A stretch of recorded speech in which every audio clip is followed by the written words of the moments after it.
welcome to today's edition of Magazines Canada's Ad Webinars, Maximizing Native Content Advertising for Your Business. We're pleased to bring you two industry experts as our panelists today. Todd Krizelman is co-founder of MediaRadar, a leading data company focused on the ad sales market, and Brad Liski, who is Senior Vice President of Integration with Canada Wide Media and BCBusiness. Over today's one-hour webinar, Todd will set the stage with an overview of native advertising trends and challenges and show how native advertising can drive revenue for your magazine brand.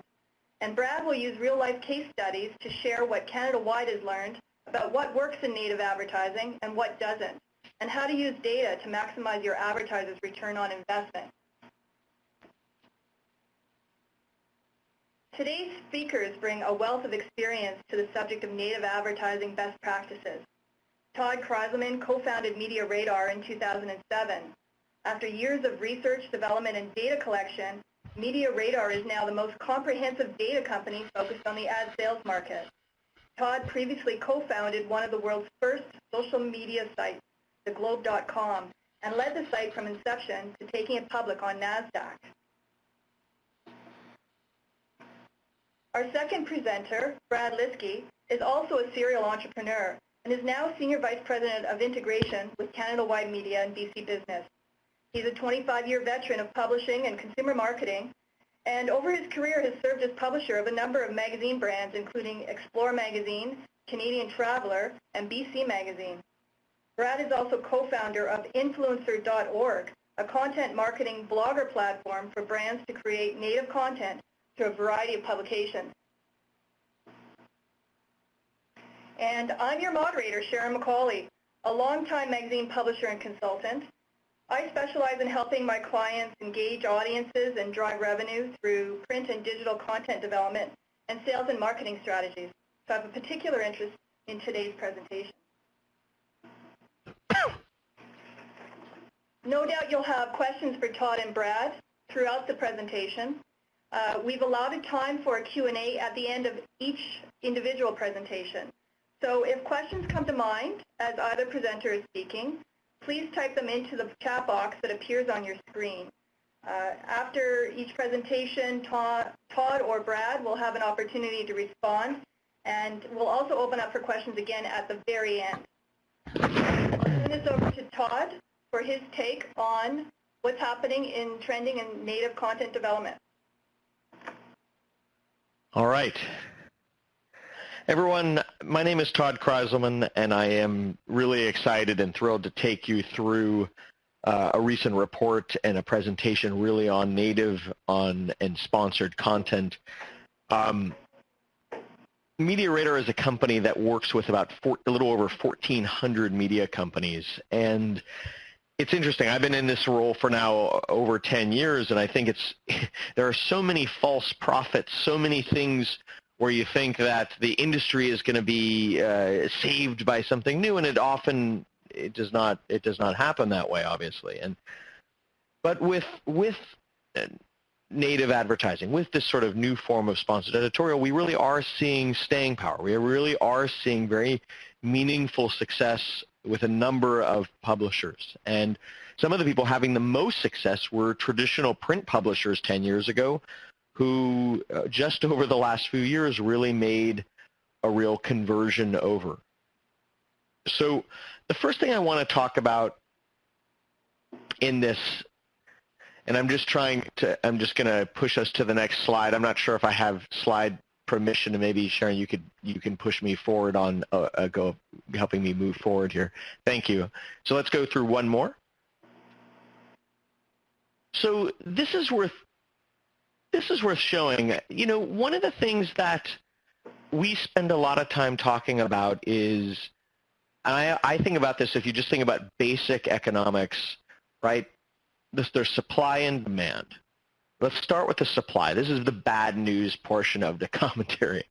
Look, you know, there are more and more publishers selling sponsored editorials, selling native advertising every quarter over the last few years. There's just a real increase. And normally when we see these big increases in supply, we worry. We worry because when there's an increase in supply, you believe that price is going to decline.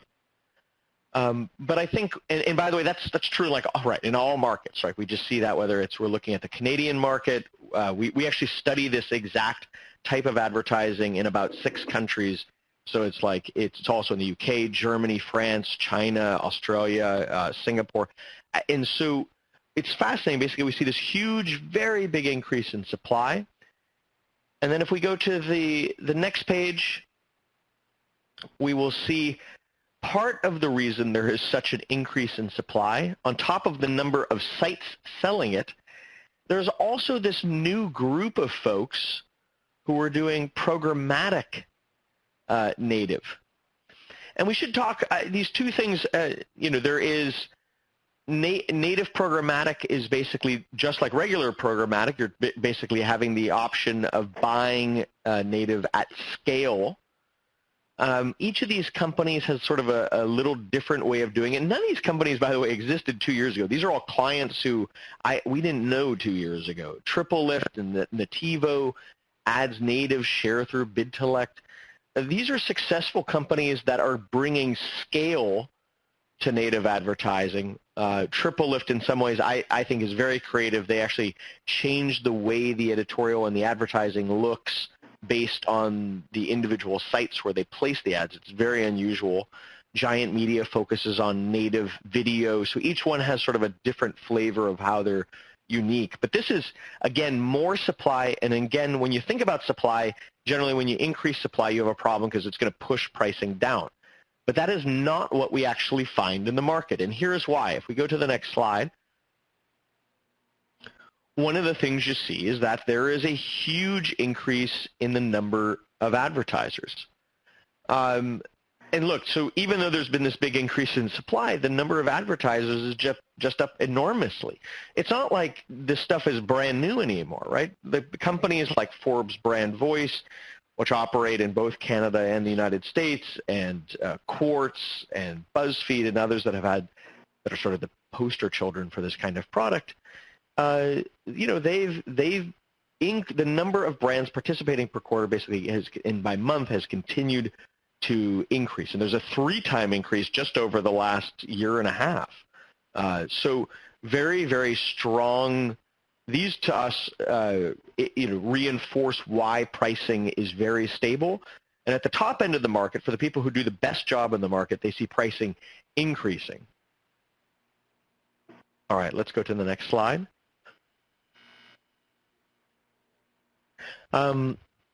This is great. Look, there's a whole bunch of things we look at when we think about measuring the health and vitality of an industry. One of those things is the number of new participants in the marketplace. Just in the first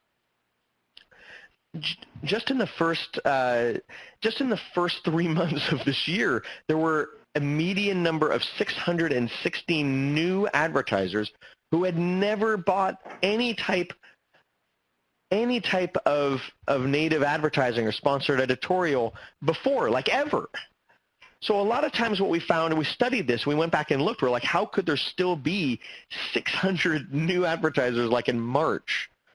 And the answer is that while we found the largest advertisers in Canada and in the United States had already started to participate, especially in 2016, we're now starting to move into mid-size advertisers, regional and sort of local advertisers, so like large universities, hospitals, auto dealerships, sort of the people who drive the local markets very well. We found that they were very active suddenly in this kind of advertising. I wanted to look at a couple of, just an example of some things we found within the Canadian market in particular. This is an example on the Financial Post. I think sometimes when you read about something new, if you're reading the industry trade press locally in Canada or in the United States, you basically, the articles can often read as like, some other group out there is just having phenomenal success, and then we look at our own. we have enough clients where a lot of people will say, like, a lot of people will say, like, I really worry, I'm really far behind. But that's not the case at all. Most people's businesses, outside of a handful of major media companies, most people are just getting started with this, right? And the Financial Post is a great organization, and this is just the numbers we see in terms of the sort of paid content, sponsored editorial per month over the last year. Is basically there are a dozen new clients or clients running each month, maybe 15, 16, couple high points up at 20. But the point of this is to humanize it a little bit, to understand each one of these was a real discussion, a real sales pitch to bring on a new client. And so very much we view this as a success story. And this is what, if I could show you a lot of firms, this is what they look like. It's not that most advertisers digitally are now buying this asset. We've actually studied it. It's like 11%, 10 to 11% each month of advertisers buying online in Canada would buy any part of their campaign with native or paid content. So just know that this is not something, if you're on the phone and wondering, how am I going to convert my business to take advantage of this, know that this is still something that is, while it's doing really well, it's still not a giant business all over Canada today or in the United States. Next is just to talk about, there are two sides to paid content. One is the paid content itself, the content, the editorial itself. And the other half is much more about just how do you market this thing? How do you market this editorial that either you have created for the advertiser or that the advertiser has created and you are editing? And I would tell you that there is enormous trial and error. We track all of the advertising on the internet in Canada and in the United States, and we just see people really testing. There are even at some of the largest firms that really make a lot of profit through this, we see that they really test the creative. So one piece of feedback I have for you, if you're just getting started with this and you're selling new flights, new campaigns to clients, is that this stuff is not, even the best folks won't know whether, should it all be dark colors with, black text on a dark color, or is it dark text on white backgrounds? Like, you see all sorts of things. So even from a design perspective, there is no conclusive, way of laying something out. I was looking at an example that Via, which runs a lot of sponsored editorial in the Canadian market, and we can see here basically that they had a lot of different types of examples of creative spots that they were testing. This was like over just 1 week. You could sometimes see they cropped the images. Sometimes they have text overlaying on top of the images.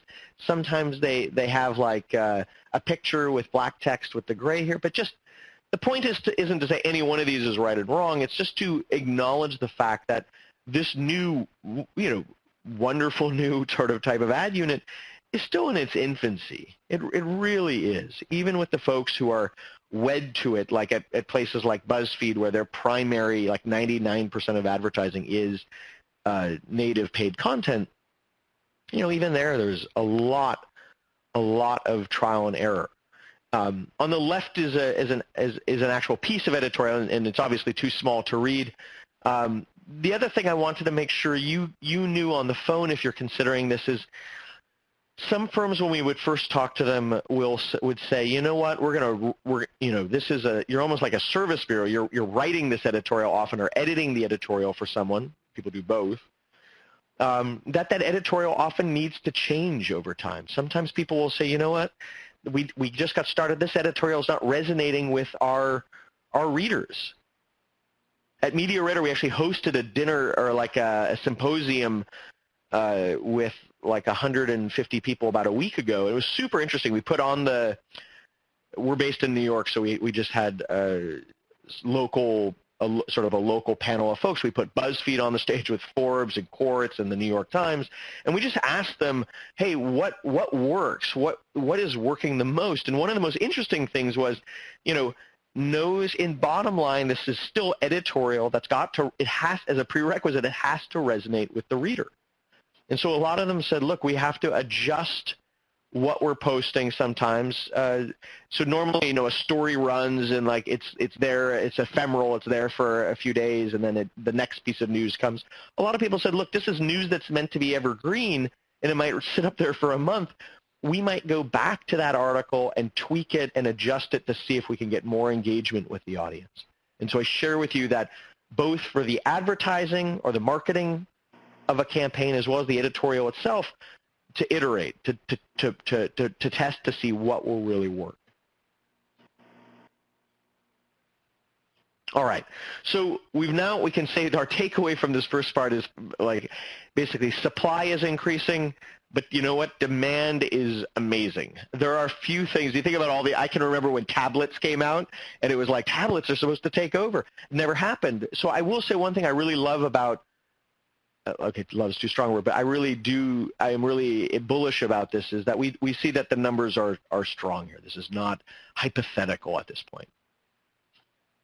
So let's talk about what we see. If you are on the phone and you are a publisher and you're just trying to engage on this, I just want you to know that it's not like all categories of advertising are adopting paid content equally. Right? So you have limited resources, all of us do.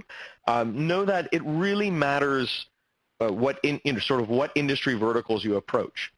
So for example, media and entertainment, whether it is in Canada or whether it's in the United States or whether it is in Hong Kong, we observe that, for example, movies especially and DVD releases or download, like anything that's around media, we see great adoption, or a lot of adoption of this kind of new ad. So if you are in a market where that's the right advertiser, this is going to be a great fit. Professional service firms like Accenture, like big consulting firms, so global consulting firms, global banks, global insurance companies like Allianz, HSBC on banking globally, like those folks also, very strong adoption. When you think about it, I would have not guessed that professional service firms like insurance and consulting and banking, that would be a really good fit, but it has been. Technology companies have often been early adopters of new forms of advertising, and that is consistent with what we see again. But there are definitely categories that are laggards too, right? Food, if you look at the end of the column, food, beauty products or cosmetics, these are markets where there are participants for sure. Do we see Revlon or Estee Lauder or L'Oreal as participants? We do. But if you get past the mega firms, we see much less adoption. If we were to go through the full list of food or anything that's in food, we don't see very high adoption at all.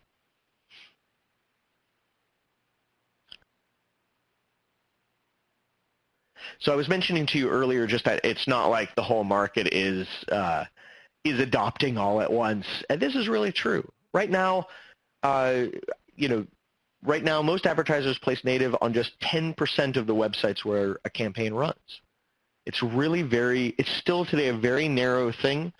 And this is one of the reasons why we basically see today that there is this rush. Basically, you see the big increase in the amount of advertising going to this. Like this was 5% 2 years ago, and it was 1% or 2% 2.5 years ago. But like we're at the beginning. We're still we're not at the beginning, but we're still in the early phases of this market's development.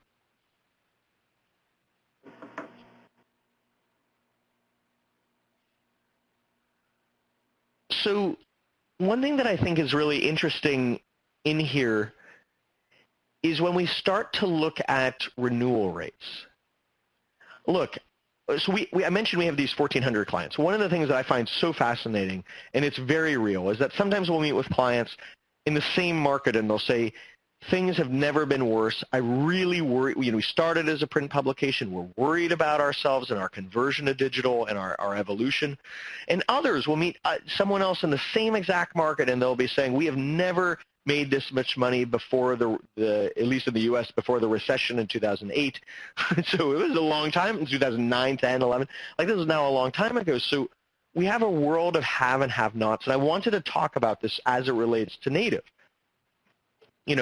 as it relates to native, when we're looking at this chart, I just want to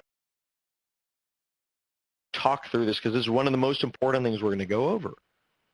On the left, on the y-axis, on that far left of the screen, it says percent of websites. So this is saying out of the total percent of websites in Canada and the United States only, what percent of them, had a certain level of renewal. So this is saying, if we looked at that very first bar chart, this is saying 14% of publishers have horrible renewal rates, 0 to 10%. This means your lens, if you're this person, you're basically saying, God, this is just horrible. We got into this new native thing, and only 1 out of 10 of our advertisers or worse actually renew. In the meantime, on the other end of the spectrum, you have 15% of people who have 60 to 80% renewal rates. 7% of publishers have 80 or greater percent renewal rates. These people, by the way, are having parties, right? They're making so much money.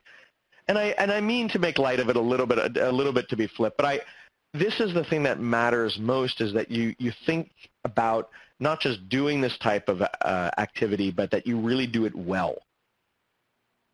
So let's just talk about that for a moment before we move screens. What does well mean? Well means, number one, when you're selling the concept, when you're selling the campaign, the people with the highest renewal rates have long campaigns, 6 months, minimum 3 to 4 months, but 6 months is considered best practice. And the reason is that, and we went out and polled a lot of different publishers, the number one thing is that you're able to have enough time to really meet the campaign objectives. Very few advertisers are buying these to basically buy impressions, right? They're looking to improve aided awareness, unaided awareness. They're looking to change brand perception. Longer campaigns give you enough time to do course correction and to check in to make sure the campaign is successful. The number 2 variable that came up was just making sure the quality of the edit itself was really wonderful. By the way, an example of someone who's hitting like 90% is Quartz. Quartz is basically a new business website, was launched just a few years ago it was a spin-off actually from The Atlantic. They did not have a lot of money. 3 years into this, this is all public, they have 250 full-time employees selling primarily native. So this is, by the way, I tell you that story because I think it's so inspirational. There was nothing about their business prior to the launch that suggests it would have been successful. They had never done any of this before. They were not rich. They did not have a lot of money. And it was just a really big success story. So one last thing I want us to go over here is just a quick case study, and then we'll go into Q&A here. This is a mid-sized news website here in the United States. Basic news, there's no special type of news, so it's politics and tech and whatever else. But I wanted you to show, just as a quick look at this, the case study we did on them is we looked at 1 year and then we look at the year before. And if we look year over year, we can see, they're up 101%. Like this is amazing. But if we looked at what happened to the 122 advertisers, the first set of clients, only 43% returned. Another 28% actually purchased. They did come back, but they purchased with a direct competitor in the news space. And 29% stopped altogether. And so just to tie the knot on this, look, at the beginning of the meeting, we talked about sort of supply, demand. There's so many new people coming to market, so many new brands. That increase, in many ways, is sort of like a rising tide lifting all ships, right? Like if I were looking at this, and if you're on the phone and you are either a sales leader or a business leader in your organization, you just want to be thoughtful of, this is the most important slide I can show you, because what it shows is that if you get to market and you start selling this stuff, you're going to get great sales results. Like if your sales went up 100% year over year, whoever was running this sales team, they had a big party, right? This is a big deal.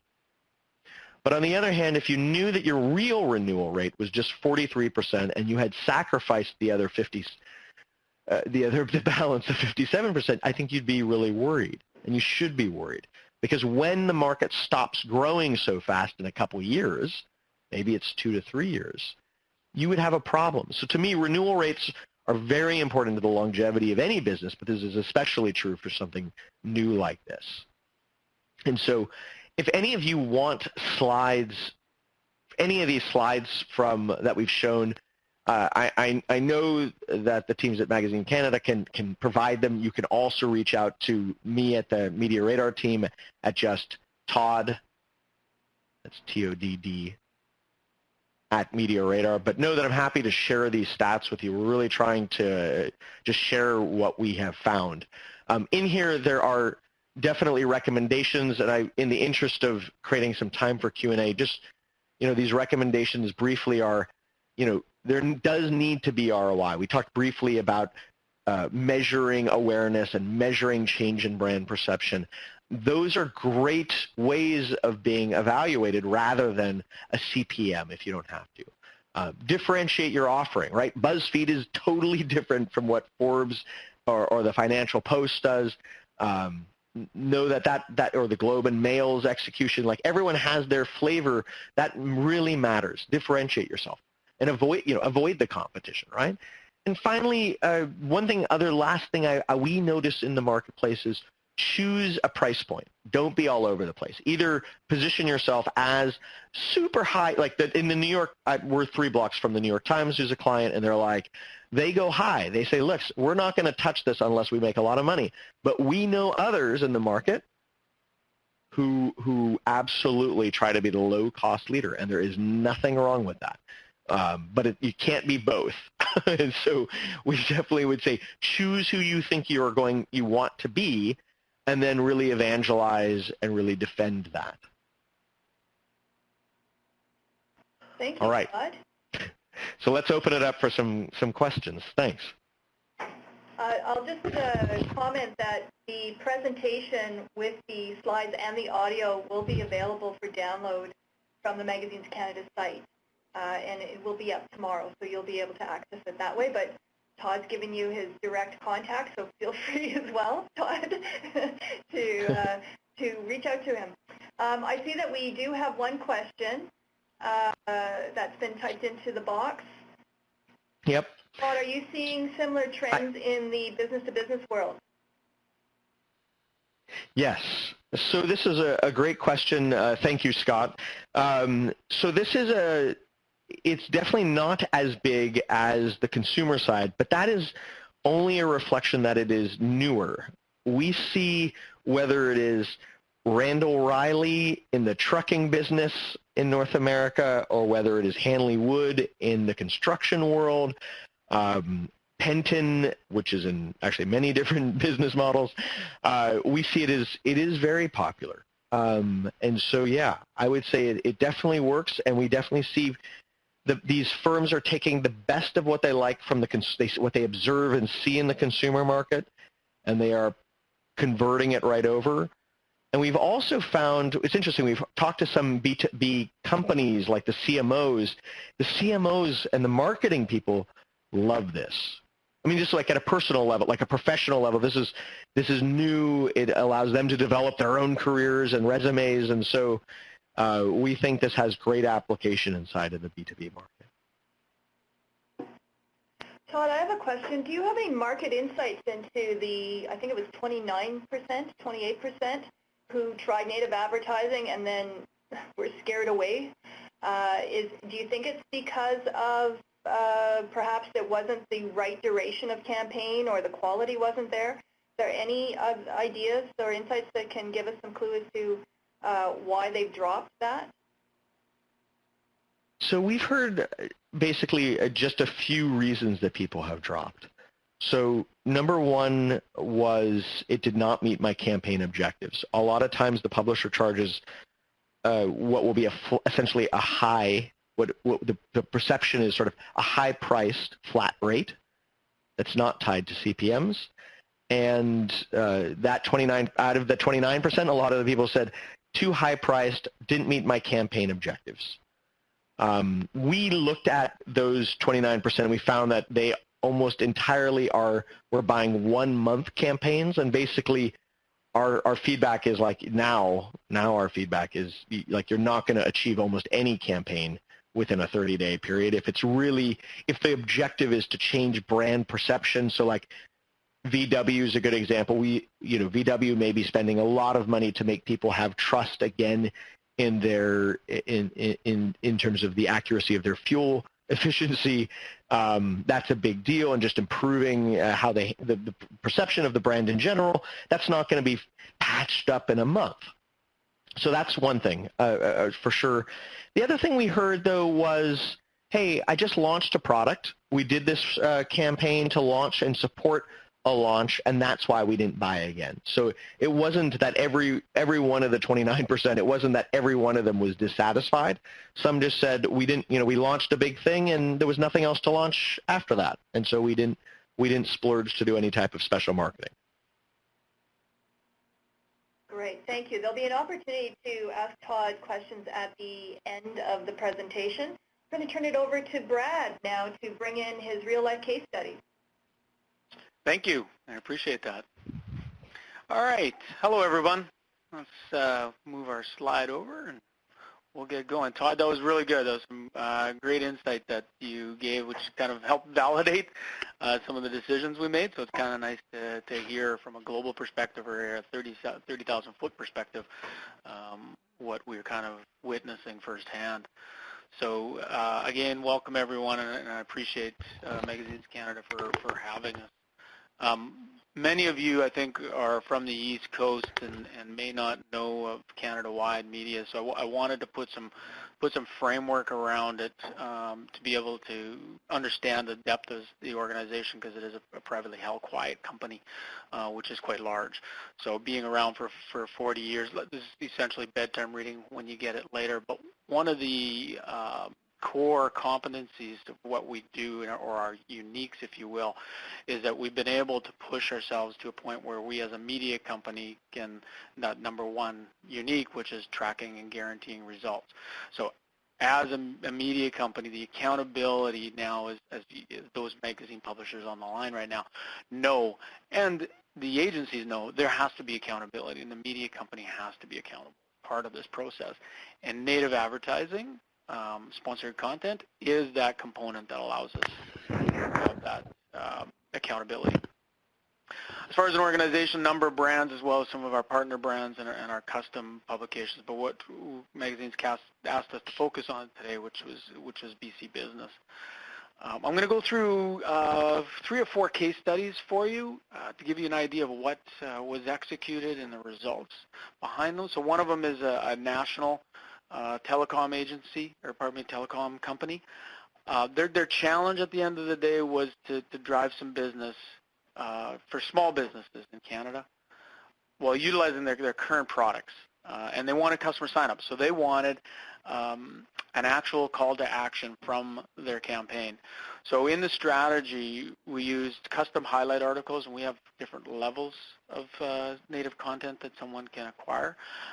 So a highlight article is about the 500 to 600 word range, includes a certain number of links and a certain number of images. So we try and make sure we package it. So for the media companies there, the packaging is critical, because when you get it onto the right or wrong on the production floor, you have to be able to produce it. And the problem with native advertising is it can be, it's how long is a piece of string reality. So you have to put some frames around it.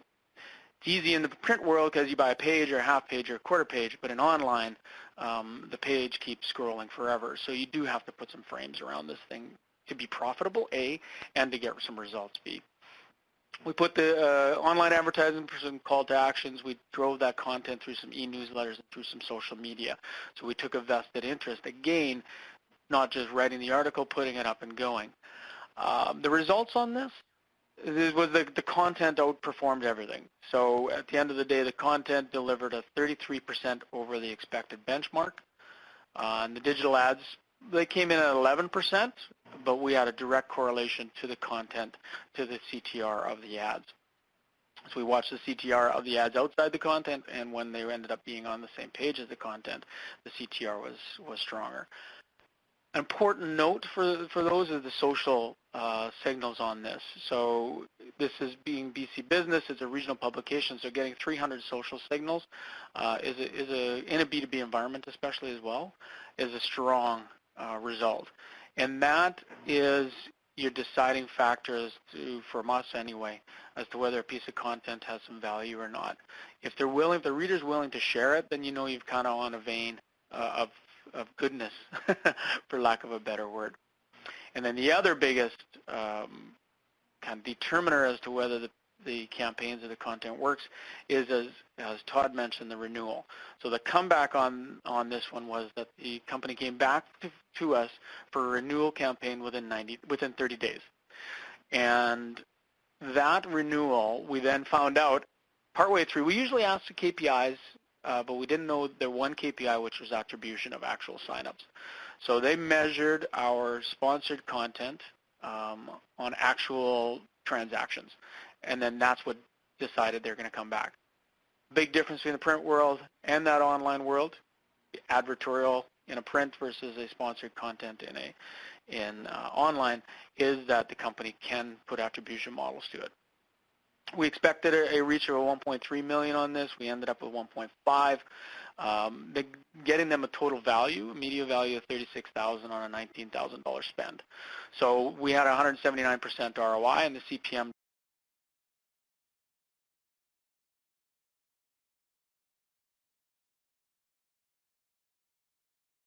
dropped to 13.33. Todd talked a lot about that CPM and flat rates and what have you. If you're a media company or you're an agency, knowing what you can deliver and can't deliver is critical. And for us, we measure 3 or 4 big key metrics to ensure where we're coming from. Looking at what's important, it's no different than from our side, a case study. We take a look at everything, as even Todd mentioned, testing, similar to what say Via Real did. But that subject line, that header, that call to action is all critical. So they're not about the company, so Wi-Fi in your business, how business can combat the growing number of cyber attacks. It is relevant to a pain point of your audience or a pleasure point, depending on whether you're a pleasure or pain based publication. So making sure that that headline resonates will get them into the first opening paragraph, and that opening paragraph has to be strong enough to fulfill the pains and the pleasures that you are promising. And it happens that your sponsor and your native content is a deliverer of the solution to that. The next case study we decided, so to give you some framework as to why we've got a bunch of different case studies right now, is that we deployed some of the technology, and I'll talk about that in a few minutes. Only in BC Business, we only deployed it last fall, and we needed to test its abilities to measure this. We ran purposefully a few case studies, and one of them was that large telecom. Take a look at a small business and see what the small business could deliver. Their challenge was engaging this big business community of 390,000 businesses in our region to showcase not only their company but their specific division. So the strategy was similar to the telecom, but focused heavily on the content with some online advertisements running as a complementary call to action. So in our sponsored content, to keep the church and state relationship happy and to keep your editors happy, knowing that most of the call to action ends up in the ad side is critical. If you go into, we define them as sponsored content and promoted content. Promoted content is like your advertorial. I've got a really good company. We've got glass walls, 5 people working for us, and we can help you. That doesn't, and we'll talk about what doesn't work in a bit, but in this environment, we don't want the call to action like that to be inside the piece of content. The results, this one was when we started doing the case study, we're only a third of the way through the campaign, and the actual reach is nearly at the expected reach for the entire campaign. So they're definitely cost effectively meeting their expectations, which was one of their, as even Todd said, the 29% that said, hey, or part of that 29% that said, I didn't get the return. Knowing what their expectations are at the beginning is absolutely critical in this space. And the ROI, which we constantly measure, is 50% ahead of the expectation at a 33% point. So not only do we know where we are, we got a pretty good predictive understanding of where we're going to end up at the end. So iteration, as Todd mentioned, I'm just going to bookend everything Todd said. The iteration and just continually tweaking and modifying is critical to ensure that you're delivering the results for either your customer, if you're an ad agency, that we're doing our job, or if you're a media company for your advertiser. To come back on this, was the client was so happy they went on to a monthly automated recurring program, just autopilot. They want to spend X number of thousands of dollars every month till it stops working. And if you own a magazine and you're on this line, you know that those are rare. Having someone in the environment that's saying, here's what I'm going to pay, no matter what, just make it work, keep getting me delivering what I need to deliver. So as we said earlier, right now the reach is close to 400,000 and it's climbing. It's only 1/3 of the way through the campaign. So we have 2/3 of that campaign left. So even if we didn't touch it, there will be some natural drop-off. Our technology kind of that we lease or license will tell us that drop-off rate, so we can tweak and adjust. But at the same time, we are pretty confident we'll deliver over 1 million impressions or 1 million reach on this piece of content in this campaign. Same thing in the case study as the first one. That headline is critical, right? Many publishers are fearful of the listology side of things, and right or wrong, it is what people are reading. As long as your entire website doesn't turn into a bank of lists in a native content or sponsored content, they're easier to bite, especially when you're only 500, 600, 700 words. 3 ways do improv training can boost your sales, and 5 strategies to transform standard meetings into creative brainstorming sessions. These headlines are designed with purpose to drive people to read that piece of content. We will tweak and adjust headlines if they're not performing. No different than any other piece of content you should be doing on a website, but with sponsored content or native advertising, for lack of a different way of explaining it, that headline becomes so critical, and making sure that it is doing its job, because you can change it. Unlike print, as soon as it's on the newsstand or in the subscriber's hand, you're stuck with what you decided. In our world now, as far as an online side, you can modify and adjust. The third case study, we wanted to rule out that a specific company could make a difference in a return. So we took a number of companies and put them through the exact same campaign at the exact same time. So same time of year, same publications, same flow, same dollar value. They all paid the same. One exception is that Red only did 1 piece of content and everyone else did 2. We also wanted to take one element and see whether that would change their ROI. So we took these, we created a bundle of content call to action to best match the audience with the advertiser. So that was also, taking on a piece of sponsored content that your readers have no value proposition connection is going to leave a bad taste in the mouth of your advertiser, and that's going to be gone. Or from an agency perspective, if you start placing, that's what I don't like about programmatic, right, is you're doing programmatic content which ends up on various sites. You got a lot of same sites not changing it. It gets a little bit messy. So making sure that connection is critical. Strategy on this one was it pure online campaign, so there's no support in print. Some of the other campaigns we do have a support in print, so we bundle it all. 6 companies took part in this program. It had content, it had some digital ads, and it had some e-newsletter distribution of both the content and their ads. The campaigns were successful with the digital and the e-newsletter ads exceeding their expectations, but the highlight articles that word, then they're all the same size articles, all the same number of images, all elements removed from that could say why the difference was. They were the stars. And overall, delivering over 1 million reach than what we'd expected. So we went into it, we had an expectation based on the evidence of our platform, and this campaign drove it with an average ROI, overall ROI, 600%. So bundling it down, everyone agreed to be a part of this case study. So sharing this information was part of that. We've got everything from a consumer product with the California Closets to a New York Institute of Technology to Royal Roads to a food delivery.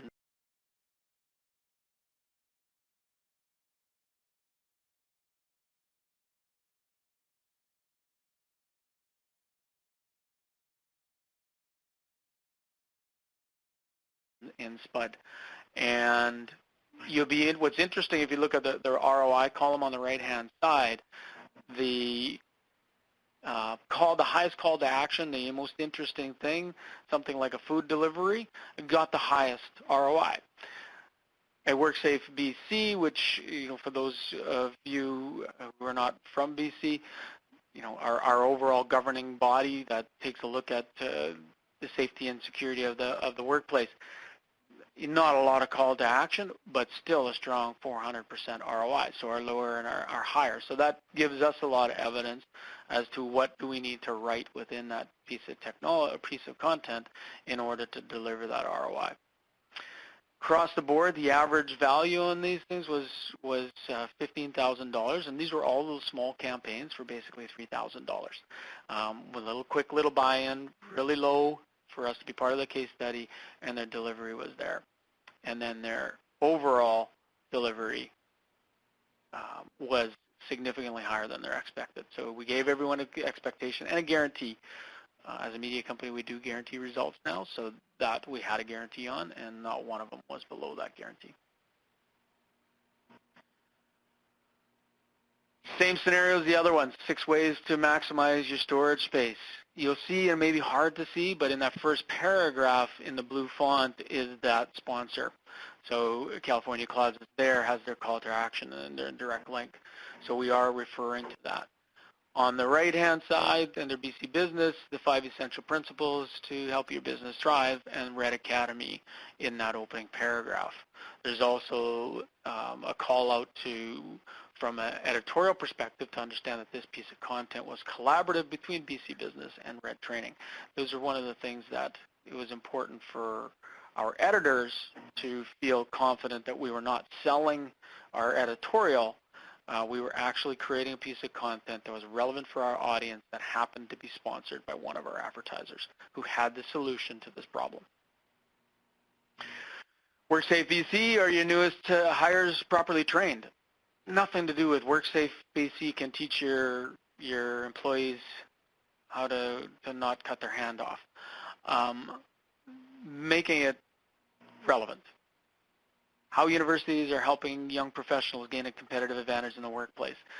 Long headline, effective, but it doesn't say Royal Roads is one of those universities that was helping young professionals gain a competitive advantage in the workplace. Your client is going to want their name in that headline. There's no doubt about it. Us as a media organization, my recommendation to you, if you're a media company or if you're an agency trying to place it, as soon as that happens, you will see a decline in the results. Okay? And that's what kind of leads us into what doesn't work. The content is not about them. Okay? That is the most important thing to understand, that it must help the reader. It cannot be about the advertiser specifically. Okay? Content pieces should be written with the reader in mind and how it benefits them, not solely the product or service. One of the acid tests we do to a piece of content is if we can remove the sponsor's name or the paragraph that speaks of the sponsor and the content still adds value to our reader, we have a good piece of content that can be sponsored. The results for the sponsor is evident in the fact that they're coming back. Okay, so Todd talked about the renewal rate. Our renewal rate is up in that far right-hand column of his chart, in that we're able to write a piece of content that is strong enough to hold on its own if the sponsor's name can be removed. Then we put the sponsor back in, then the reader sees huge value in that piece of content, knows that the sponsor has been a part of that, bringing that, so looks to that sponsor for either the pleasure or the pain. On the left-hand side, we ran an advertorial. It was how a Vancouver creative director spends her day. On the right-hand side, it was a future Preneur Canada director shares her 4-step solution to change management. Basically talking about one person, a creative director and another type of director. So that was in a level playing field. On the left-hand side, well-written article. Not saying it wasn't, but it missed the mark. Okay, it was brand heavy and product focused. So it offered no value to the reader and no reason for them to promote it. So the most reach it got was the reach of us promoting it, and sometimes over promoting it and upsetting your reader. You know, only 60 people shared it in its existence. On the right-hand side, that piece of actual content, sponsored content, hit the mark by offering solutions to an issue that resonated with the readers. It's not all self-promoting. Rather, they're real options aside from the product and service push. But the connection to the product and service resulted in actual attribution. And it resulted in 8 times the social shares. So if anybody's in that space, when you get an 8 times social sharing, we continue to get brand evangelists out there. You might hit a really good vein, and away it goes. And that brings more traffic, and the ball keeps running. So it's so critical that what doesn't work in this space is advertorial. What doesn't work in this space is a list of features of a company. What doesn't work in this space is you talking about a company from top to bottom. Not saying that we'd never talk about them, we just say that it can't be the main thing. But the other side of what makes this all possible, at least for us and what's happening for other organizations, are the technology enablers. So there are technology enablers now that allow us to be able to get smarter, because you can't put enough humans at desks to be able to execute as fast as even what Todd was saying, to create and iterate and create and iterate. You need to be able to use some technology. So we've licensed a software called The Machine, which is our CMS platform, but at the same time it connects all of our aspects. So it connects all of our writers, our influencers, our photographers and videographers. It connects all of our brands. All of our social media accounts are connected into the machine. All websites that the machine connects to, and has 15 million users on the CMS across multiple different platforms, all reside in there. So the machine continues to create a profile of the reader, finding like-minded readers of the 15 million users that are on the system right now. So it's always trying to get best type of content recommended within your platform, or say within BC Business, based on a 10,000 noun set and then a 3,000 emotion word set, and it's constantly reading and understanding. Machine always knows the mobility, or whether it's desktop or phone, so it starts connecting them together. We also connect some of our sub boxes for those in the industry that are going into the sub box market. It connects our thought leadership and our newly launched academy. It connects all of our events for those media companies that have events. So we have a 1,000-person networking event, another 300-person, another 100-person training event. All of those people are connected into the machine, and the machine also connects through to all of our other custom publications and brands, so that at all times this technology enabler is getting smarter and understanding what the reader's wanting, or what that individual reader's wanting. So that, and if you go to BC Business, you'll see if you read an article fast or you read an article slow, at the bottom of the content of the piece, it will recommend pieces of content, not from a keyword search or anything else, but your actual movements within the program. We understand what the importance of content, and why they're there. I don't know why that slide didn't come up. So must have a glitch on there. There's a funnel that, maybe you guys are seeing this and I'm not, so we'll just go with it that you are. You'll see that there's a funnel of content that goes in and out of the sales process funnel now. It used to be marketing's job, did its job, handed over to sales, sales closed it, and now there's that engagement level, and you have to utilize content to pull people in and out of that funnel. So when somebody does leave, we'll use different technologies to go get that person again and say, hey, you were just reading about, how to run good boardroom meetings. There's another piece of content you may like, and try and pull them back in. So there's a constant, like a human-to-human conversation that happens when you do these things. Other technology enablers, content ROIs. We use every piece of content that runs through any of the system gets an ROI calculation, whether it's right or whether it's sponsored or not. We use influencer also to find the right content creator. So for the media companies out there, making sure that your contributor has some actual experience in the space and has some reach may be very important to your sponsored content provider. So we use a technology that vets through them. It looks at their social media accounts every night to ensure that they are actually engaging. And then we use those influencers as part of the campaign. Many media companies are fearful of ever letting one of their clients publish a piece of content on another site, but if you're bringing the right influencer with the right connection, you can enhance a program significantly. You just have to have the courage to be able to let go and make sure that you're providing that value proposition and getting the right influencer. I want to kind of wrap it up with the final case study, which is outside of BC Business, but all those other case studies we talked about have only been engaged in the last basically 6 months since the technology enablers have been brought in and the strategies. Where this program is something that happened a couple of years ago and it continues to grow. So it's got a 5.3 million reach, it's got a 1,052 ROI. Keen Footwear, if you're not familiar with them, needed to bring out a new product into the marketplace. We hit it heavy on the articles. We had 3 influencers, 8 online pieces in Explore and BC Mag. We did social media pushes and Facebook contests, and then we had some full-page print ads just for some brand awareness and online call to actions. Hammering it through, they made a relatively small investment of about $40,000, but their media value is at $400,000. And as a media company, we don't pull any sponsored content if it's still performing for the client. There's no need for us from our perspective. If it's not performing or they want it pulled, then you pull it.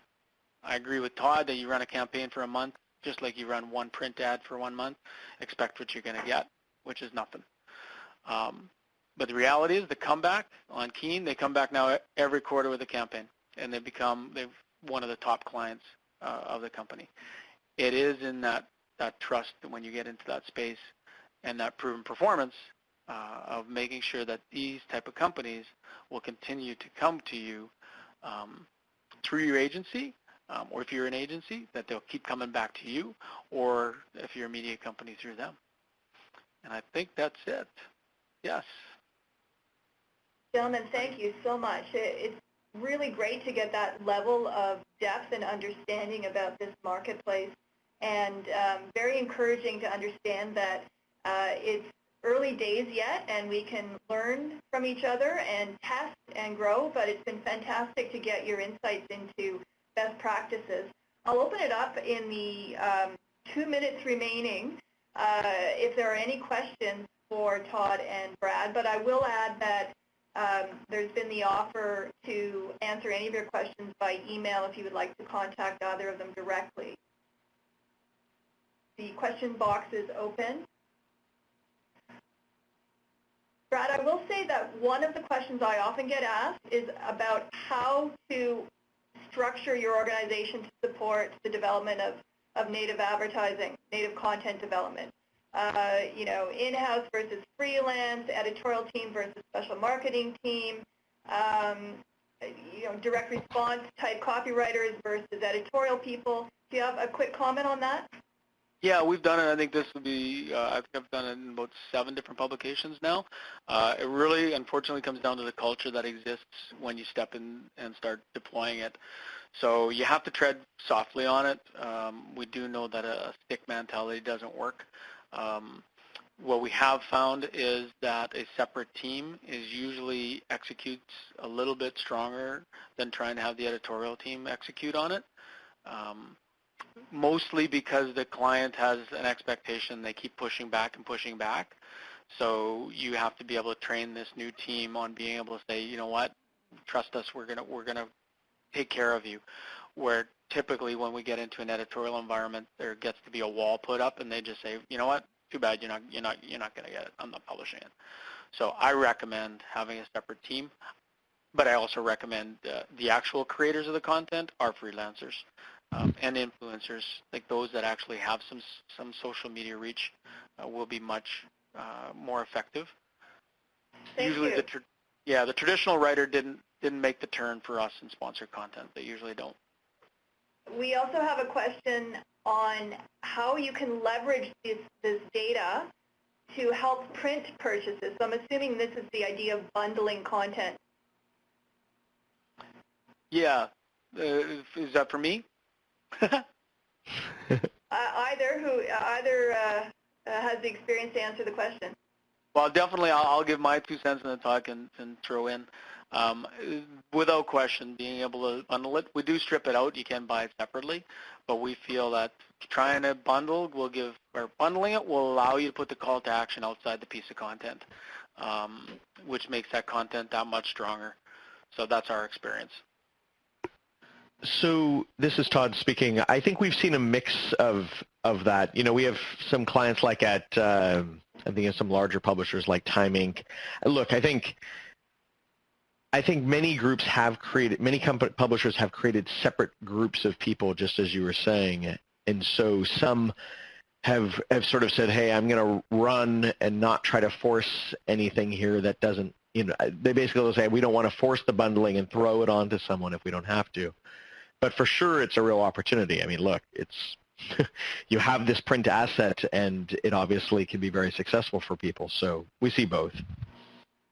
Excellent. Well, we're out of time. Thank you so much for your contributions of your expertise and your real-world knowledge of this marketplace. Just want to get in a quick plug for the next webinar, Mastering LinkedIn Marketing, coming up on May the 3rd. And there are 2 more webinars this year, so stay tuned for those. I'd like to thank our sponsor, the Ontario Media Development Corporation,